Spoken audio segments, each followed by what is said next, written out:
afternoon. I'd like to thank you for taking time out of your busy schedules to join us this afternoon. My name is Frank Clegg, and I'm the CEO of Canadians for Safe Technology. I've worked in the technology sector my whole career, including 14 years as the president of Microsoft Canada. For the past 5 years, I've volunteered with C4ST, working with all levels of government to create healthier communities across Canada. We do this by presenting to them the latest science about the health effects of microwave radiation from wireless devices. When I started in this business, almost no one outside the military was exposed to microwave radiation. Today, almost everyone is affected, and from the moment of conception onwards. I'm here to introduce you to an expert panel, including a doctor and scientists who have a warning about the coming health conditions that are predicted to rise if we blindly accept the next generation of 5G wireless technology. We are joining scientific researchers in 41 other countries, including the US and the UK, who are warning that 5G is going to pose a massive public health risk. It's not been made clear to the public that 5G won't just be another number and letter on your cell phone. It requires an entirely new infrastructure of thousands of small cellular antennas to be erected throughout cities where it's going to be installed. All of our speakers today have delivered expert testimony to the Parliamentary Health Committee in Ottawa on the subject of wireless radiation and human health. But so far, the only public discourse on 5G has been whether we should let a Chinese company install it or not. Today, we are here to change the conversation to the predictable and probable health risks that 5G wireless is likely to bring. I'll begin by introducing Dr. Rena Bray. Dr. Bray is trained as a chemical engineer and doctor of medicine with master's degrees in addiction, toxicology, and public health. She is associate professor in the Department of Family and Community Medicine with a cross appointment to the Dalian Lana School of Public Health at the University of Toronto. She is the medical director of the Provincial Environment Health Clinic at Women's College Hospital. Dr. Bray. Thank you.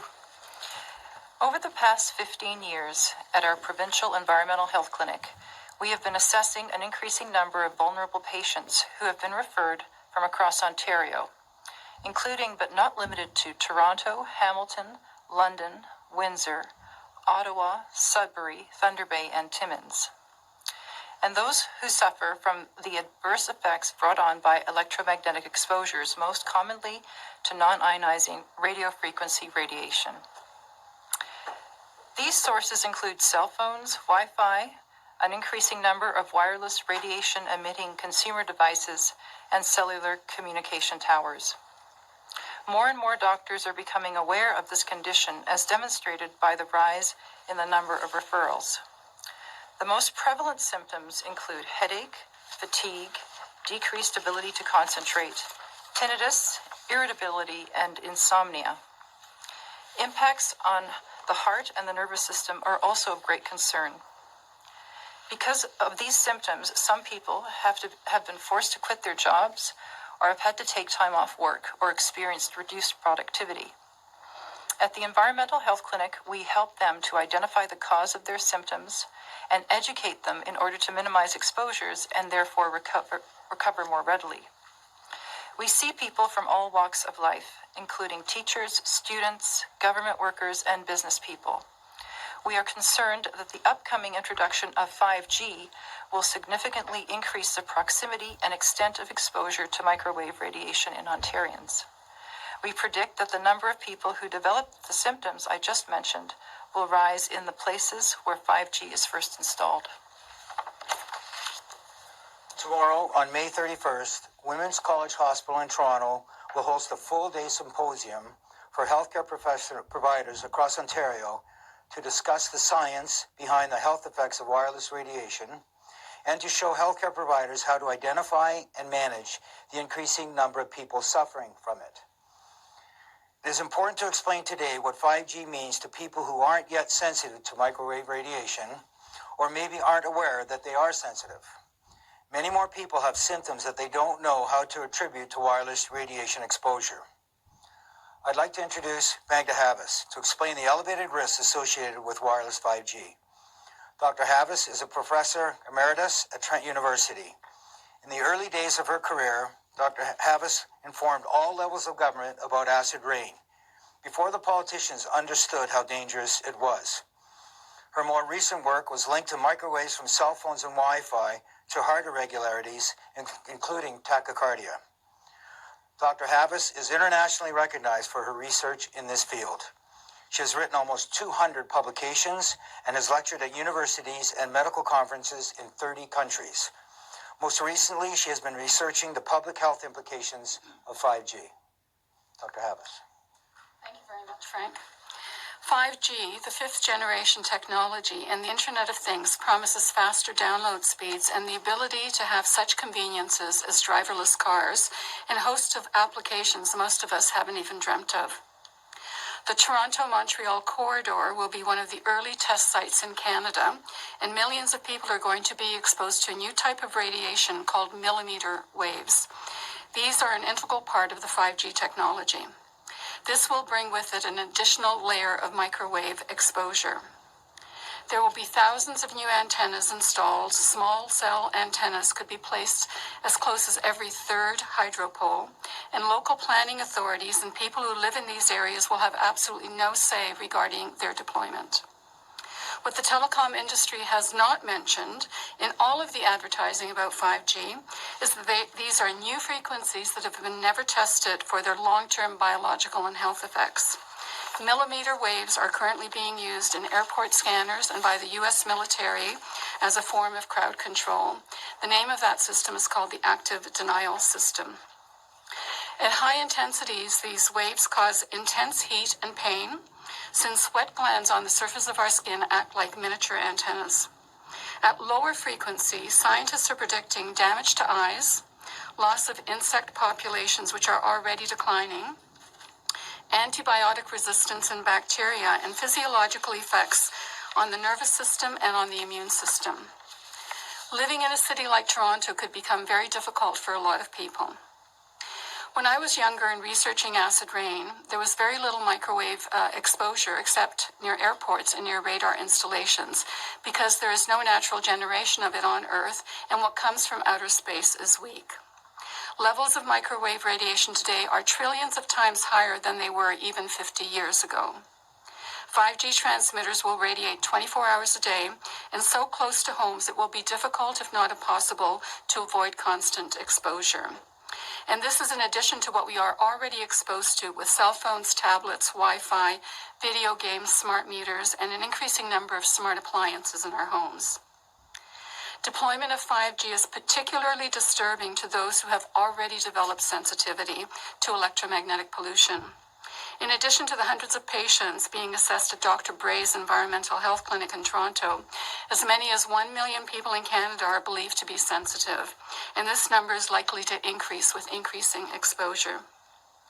The major symptoms include insomnia, chronic fatigue, chronic pain, mood disorders, poor short-term memory, difficulty concentrating, depression, heart palpitations that are interpreted as anxiety.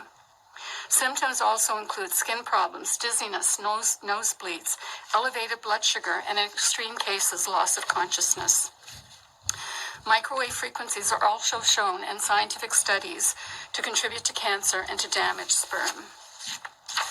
Scientists and medical doctors across the United States and in the United Kingdom are requesting delayed deployment until testing can be conducted on the long-term biological effects of 5G technology. The scientific debate about the health effects of microwave radiation is over. Microwave radiation levels to which we are currently exposed is adversely affecting human health. Of that, there is no doubt. The current debate is, can we afford the health costs that are likely to occur with the rollout of 5G? The federal government has failed to protect us from the rising levels of microwaves, and now they're downloading the financial fallout onto the provinces that pay for health costs. I would encourage provincial ministers to request at the very least that the federal government adopt a precautionary approach to 5G until we better understand the consequences of this technology. We need to know the true costs of 5G before we can assess its potential benefit. Thank you, Dr. Havas. The list of symptoms that Dr. Havas and Dr. Bray described are all reported and documented. If you're wondering how this could have happened, it was predicted years ago by the cell phone companies themselves. On the C4ST website, you can find links to the warnings published by the manufacturers of the cell phones in all of your pockets right now. All of them advise you not to touch it while using it, and some specifically say not to carry it in a breast pocket or near the abdomen of a pregnant woman or a teenager.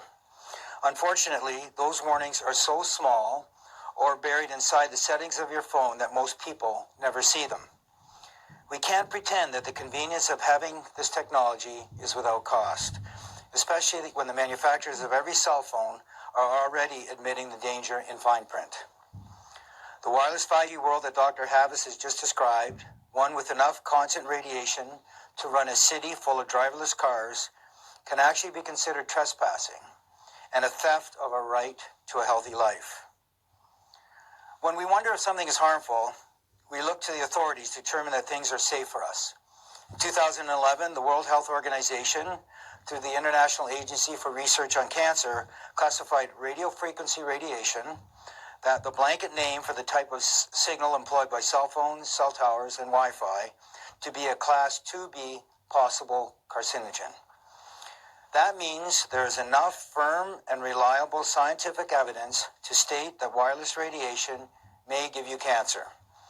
One of the scientists involved in reviewing that classification was Anthony Miller, who is a professor emeritus at the University of Toronto. In the past, Dr. Miller has worked as a national health scientist for the Canadian government and has been awarded the Medal of Honor by the International Agency for Research on Cancer. Dr. Miller is here today to bring you up to date on what scientists in his field are discovering about wireless radiation. Dr. Miller. Thank you, Dr. Frank. As Frank said, I was associated with the International Agency for Research on Cancer that recommended the World Health Organization list all radio frequency radiation, that is the radiation that powers cell phones and Wi-Fi, including Wi-Fi, as a possible carcinogen. The classification was officially designated as 2B. 2B is a list of possible carcinogens that also includes lead and DDT. That was back in 2011. This classification was based on the epidemiology and other evidence that was available then. But since then, a lot has changed. New science has emerged, both human and animal.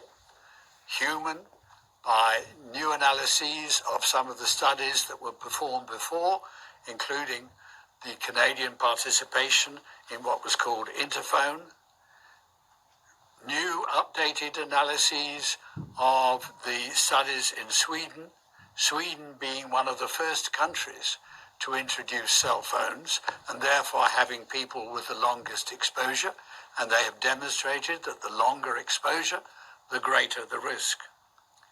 But equally important, there have been two very large animal carcinogenicity studies.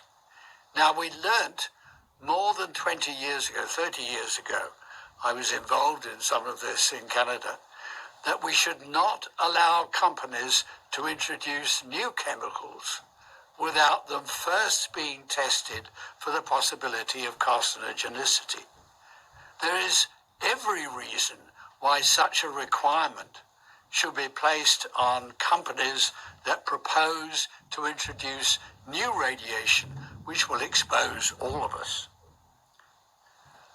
The two studies that have been conducted in the last 10 years, but reported only last year's, were one by the National Toxicology Program in the United States, a very large animal study, and another by this prestigious Ramazzini Institute in Italy. And both of them showed that prolonged exposure to radiofrequency radiation increases the risk of cancer. And indeed, they also showed that the cancers are similar to some of the cancers that are being observed in humans, and they showed that this sort of radiation increases the damage to our DNA. And if our DNA is damaged, then our risk of cancer increases substantially. Many scientists, including myself, now believe that the evidence is such that if IARC, the International Agency for Research on Cancer, were to reevaluate radiofrequency radiation, it would be placed in class 1, i.e. a human carcinogen, and governments could not possibly ignore that. In fact, fortunately for us, an advisory committee of the International Agency for Research on Cancer has recommended that radiofrequency radiation be re-evaluated with high priority. So we're hoping this will occur very shortly. In the meantime, we all must take care. We all must recognize that we are being exposed to radiofrequency radiation. We must do our best through our MPPs, through our discussions with the municipality, to prevent the introduction of 5G, which will only make matters worse. Thank you. Thank you, Dr. Miller. We're witnessing an unprecedented pace of change, the rise of wireless technology in our lives. We're also starting to witness a rise in a broad range of illnesses and conditions that could all be related to wireless technology. Prevent Cancer Now is a national organization that educates Canadians about reducing our exposure to the things we know can cause cancer. The group is made up of doctors and scientists and others who identify potential contributors to cancer, identify alternatives that may be safer, and work to improve decision-making to achieve least toxic options. They have advised all levels of government across the country about these kinds of issues. The chair of Prevent Cancer Now, Meg Sears, is our next speaker. Dr. Sears holds a PhD in biochemical engineering. She is associated with the Ottawa Hospital Research Institute. She has also been a scientific advisor to the Canadian Human Rights Commission, the National Research Council, and other government bodies. She's here today to speak about identifying a safer approach to communications technology. Dr. Sears. Thank you very much, Frank. So I'm a scientist, and some of my colleagues in the United States and around the world are describing 5G as a giant human experiment. I have to disagree. We have no evidence up front that this novel technology is safe. But think about it for a minute. If 5G rollout with millimeter wave radiation was indeed a modern scientific experiment, what would that look like? First, we would have a justifiable hypothesis. We would have reason to believe that there would be no adverse effect. All research requires ethical approval, informed consent from all participants. For an experiment, a portion of the population would have to be unexposed for control purposes. Where are we going to find that in 2019? We would certainly conduct what we call an interim analysis to halt the experiment at the very first sign that there was a problem. And finally, analyses and results would be reported publicly for discussion and implementation of logical next steps. None of this is happening. At the same time, increases in use of personal wireless devices are concurrent with a rise in brain tumors that are associated with cell phones. This most aggressive type of brain tumor is increasing in young Americans, and it has outpaced leukemia and testicular cancer. We're seeing changes, so this is accelerating. Male infertility is also on the rise, while we learn that sperm and testes are harmed by cell phones in pockets and laptops on laps. Wireless radiation affects prenatal development in animals and in humans. Just as we are witnessing rapid increases in diagnoses of developmental disorders such as autism spectrum. Children are much more vulnerable, but we allow widespread use of Wi-Fi and wireless devices in their schools, even in junior kindergarten. Wireless radiation can affect basic biochemistry and affect many organs. But we don't have adequate data to make all of these connections scientifically. And without the data, science can't keep up with what's happening. The bottom line in Canada is that it takes decades for any new substance or technology to cause enough harm that it's finally proven dangerous and eventually is curtailed. It's so much wiser just to make least toxic choices, to use less hazardous practices. And we can do that.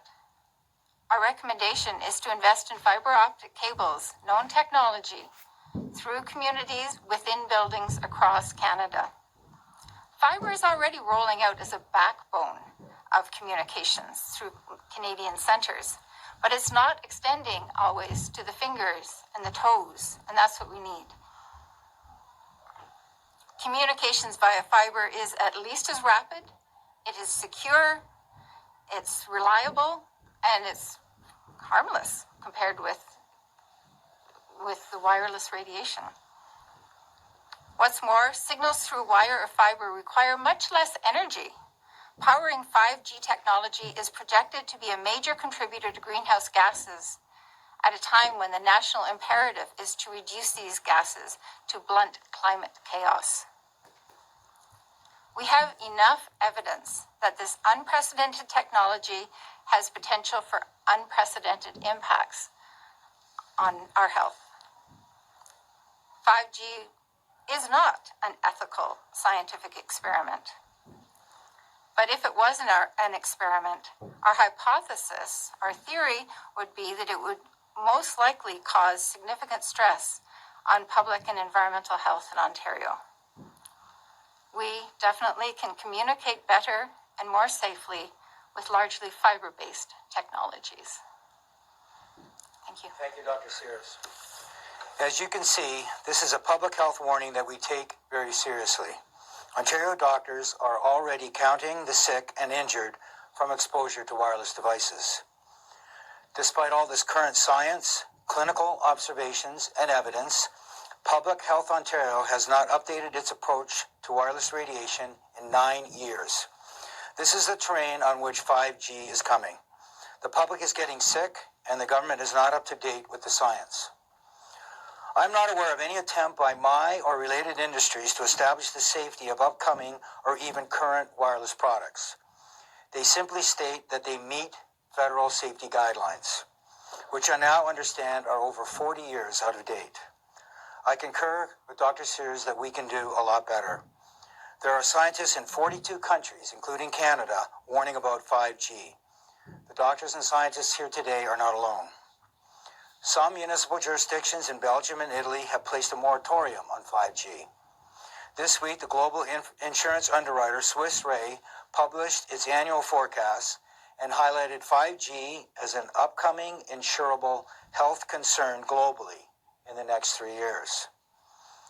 This health crisis is avoidable because there are alternatives to wireless that are faster, more secure, more reliable, and much safer. Today, we are recommending a 4-step path to a safer future. Our first recommendation is that, to the fullest extent possible, faster internet communication be built with fiber optic wiring into and throughout buildings.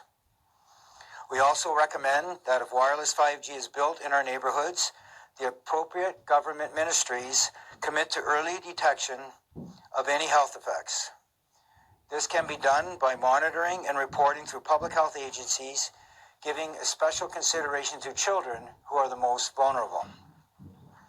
Our third recommendation is that the Ministry of Health begin discussions with doctors who are already assessing and treating illnesses related to wireless exposure. Plans should be developed to educate family physicians across the province so they can identify the condition and help their patients.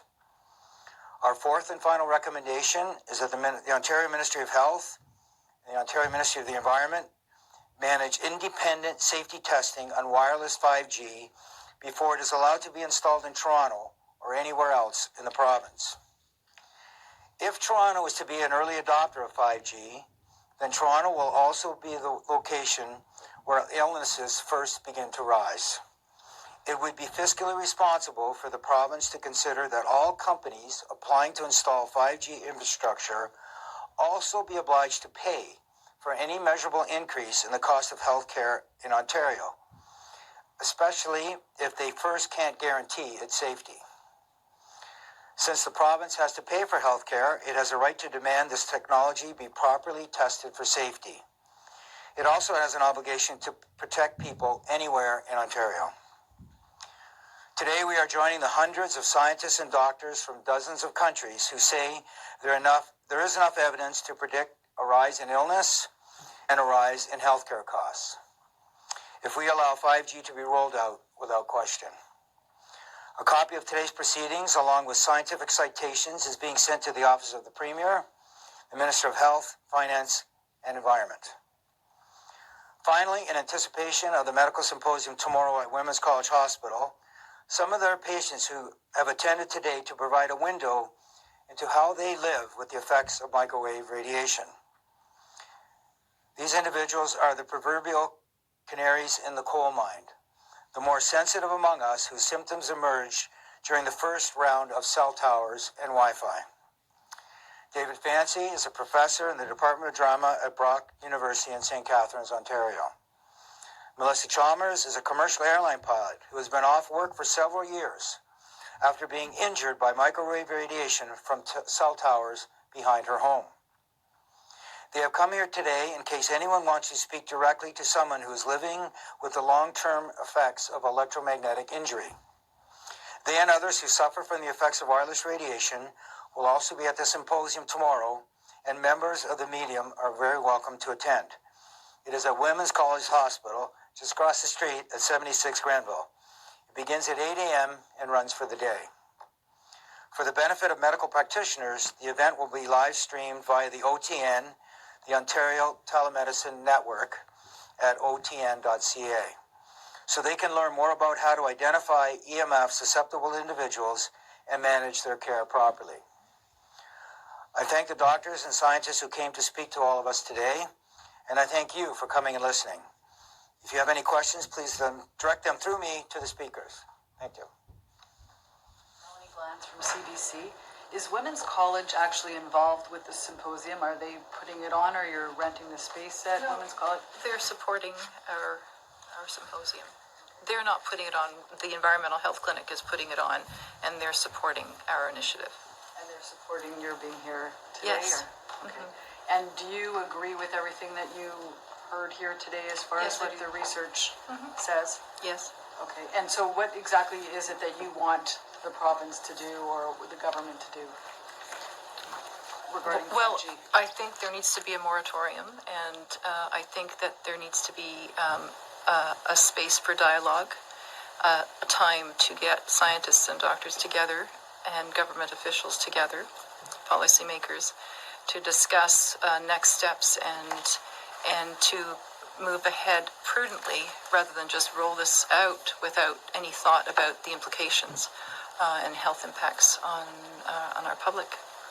And are you talking about cancer risk and other associated risks? Because I haven't seen the actual, you've done this your whole life. I just started researching this today. I haven't seen anything beyond animal studies, and I know we don't even report on animal studies. So. Well, I shall be discussing this tomorrow at the symposium, the human studies and the animal studies.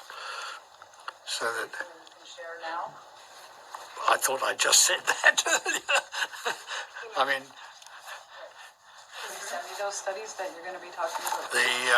what you'll see at the back is of these is the list of the citations that I've quoted in my talk. So on page 10 through to page 11. Yeah, compare 4G and the 5G, and how worse the situation could be? Can you give some specific? If we compare 4G and 5G, one of the differences with 5G is that they're going to be using higher frequencies. They're going to be using frequencies that are above 6 gigahertz right now. That's roughly the highest we're going in our telecom communication. And because they're higher frequencies, you'll be able to load a lot more data onto the wave. So it'll be a faster download speed. They're also going to be using lower frequencies, the frequencies that were currently being used. So it's not entirely millimeter waves. They're going to be using 600 megahertz and other frequencies. So basically, when 5G comes on board, they're going to have a number of what they call small cells placed on hydropoles or lampposts. And because the radiation doesn't travel very far, you're going to have a lot of them. So probably every fourth or fifth or sixth house, depending on how close together they are, will have one of these miniature antennas. So basically, the entire city is going to be blanketed by this additional higher frequency, the millimeter wave, as well as the lower frequencies that we're exposed to now. So the levels of radiation to which we will be exposed will go up that much higher. When it comes to millimeter radiation, there are absolutely no studies that I'm aware of, and certainly I've talked to a lot of my colleagues around the world. We don't know what constant exposure to low levels of millimeter waves, how that's going to affect the human body. We simply don't know. What little evidence we have for short-term studies is that it's going to be harmful, not only to human populations, but also to animal populations, particularly insects, because the size of the wave is about the same size as an insect. And so when you have something that's similar in size, there's a resonance that happens and there's more energy absorbed. And the same thing goes for our eyes. Our eyes are extremely sensitive to this radiation. And so doctors are predicting that there's going to be an increase in various problems with eyesight. If we don't know, is it fair to sit here then and scare people that are potentially watching this about what the impacts are going to be if you actually just said, we don't really know? I don't think we're scaring people. I think we're trying to educate them and inform them and ultimately empower them. Right now, 5G is being rolled out without anyone having any say in it. City councils can't tell you, we don't want it in our city or we don't want it in this location. So we've all lost our voice to speak out about this. And the reason scientists and medical doctors are speaking out is because they're already dealing with the carnage that has happened to the point of 3G and 4G and 2G prior to that. We know this. You mentioned how you're relatively new to this. The amount of research on cancers, both in humans and in animal studies, is really exceptional, the amount that's out there. We know that it causes gliomas, which is a form of brain tumor. It contributes to meningiomas, which is the lining of the brain. It causes salivary gland tumors. These are all things where you hold your cell phone. Women who put their cell phone in their bra have breast cancer immediately under the phone if they've done it for, 10 years plus. So the fact that this radiation causes cancer is really no longer a debate. As Dr. Miller said, it's not a debate among the scientists who are doing research in this area. Not according to the NIH website, which I was just on looking at all the studies that they attached to it. Well, ever since the 2 animal studies that Dr. Miller mentioned, the whole game has changed. That's what was missing from the International Agency for Research on Cancer back in 2011. They didn't have really good animal studies. They only had one very large animal study. Now there are 3 of them, and they're all showing the same thing. So we can continue to hide, bury our head in the sand and say, okay, we don't know what the consequences are. Let's roll it out and find out. And we're not going to be happy with those results. So I think the warnings that we're trying to provide, we're trying to wake up the population, not frighten them, wake them up and empower them. So far, how's the respond from a federal level? Sorry, say that again? So far, how's the response from federal agencies, federal level? Because for all the regulations and because the 5G will be across the country and all over the world. So with the upcoming federal election, so did you approach different parties to raise this issue? We have worked for the last 5 years at the federal level met with over 50 MPs, have requested to meet with four different ministers of health, have met with 3 of the director generals that have been in their job over the last 5 years, and nobody wants to talk about this. They're just ingrained in the current science, or sorry, not the current science, they're ingrained in science from 2006 or 2007. They brought out an update in 2015 based on 2013 science, and they just will not even take any meetings to allow us to debate. We've invited them to sessions. We've offered to have experts like you're seeing today from Canada and around the world to present. I mentioned the Parliamentary Health Committee. We were successful in getting that federal committee to spend 3 of their sessions on microwave radiation. They came out with a report, and the minister just basically said thanks, but that's we're comfortable with everything are. So we've tried. We will continue to advocate, and we will continue to educate. But we have not been successful yet in finding a champion at the federal level. I'm sad to say that, but it's the truth of the matter. So we are, for whatever reason, Health Canada is stuck in the science from the 1960s and 70s and not accepting any of the current technology and science that's peer-reviewed, thousands of peer-reviewed published research that shows harm well below the federal guideline levels. And what's your message for general public? Because this information is not being well known. Like public has no idea actually. So for the educate general public, at least give them some information. What's your suggestions? We have put together a set of safety tips that's on our website, c4st.org. And basically the message is really 2 things. First of all, distance is your friend. So keep the technology as far away as you possibly can. So never hold it against your head. Don't put it against your body. Second thing is when you are using a wireless device of any sort, minimize the time that you're using it. So if you're going to watch a movie, download the movie, put the device in airplane mode and watch it. And then when you're sleeping at night, turn off all the technology in your house. Put your Wi-Fi router on a timer so that when you're sleeping, your body is in a state of rest and repair so that you can, because we are bombarded everywhere we go. So while you're at least sleeping, have every family member be in a state of repair and rest, and by turning off all the Wi-Fi, turning the cell phone, get it out of the bedroom. Dr. Bray, I know you've got other recommendations too for patients. This kind of information needs to be made available to all the children in the schools, to the students at universities. We have to teach them to practice what we preach, and we have to change the infrastructure of the way institutions are run with regards to wireless technology. And it's not hard to fix the problem. It's just a matter of becoming more savvy and knowledgeable about the impacts and how to reduce exposures. This is not rocket science. This is called wiring, fiber optics. It's really not rocket science. So compared with the United States, do they pay more attention of the health risk compared with Canada? No, at the federal level, the FCC, the Federal Communications Commission, has taken the same stance that Health Canada has taken. We are seeing pockets of school districts in the U.S. that are really limiting the Wi-Fi in schools. We are seeing some counties that have taken some initiatives to slow down of 5G. As I mentioned, some counties in Europe are doing that. But at the national level, other than France, is probably the most aggressive in terms of reducing Wi-Fi in schools.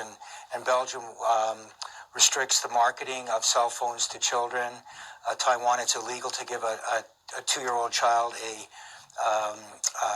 tablet or a cell phone. So there are some countries that are doing some things. But to answer your question specifically, the U.S. and Canada, unfortunately, are pretty aligned on this issue. But, Canada has taken steps. The province of Ontario, the province of Quebec have taken things like pesticides where we've gone out ahead of the federal government. We've gone out ahead of the U.S. And so we're seeing there's an opportunity now, especially as an Ontario taxpayer, we will pay the brunt of the increasing health effects. So we think there's an opportunity for Ontario to step forward and say, look, there's a fiscal opportunity here, plus there's a tremendous opportunity to improve Ontarians' health going forward. Okay. All right. So thank you for your time, and thank you again for taking your time out of your schedules to join us. Thank you.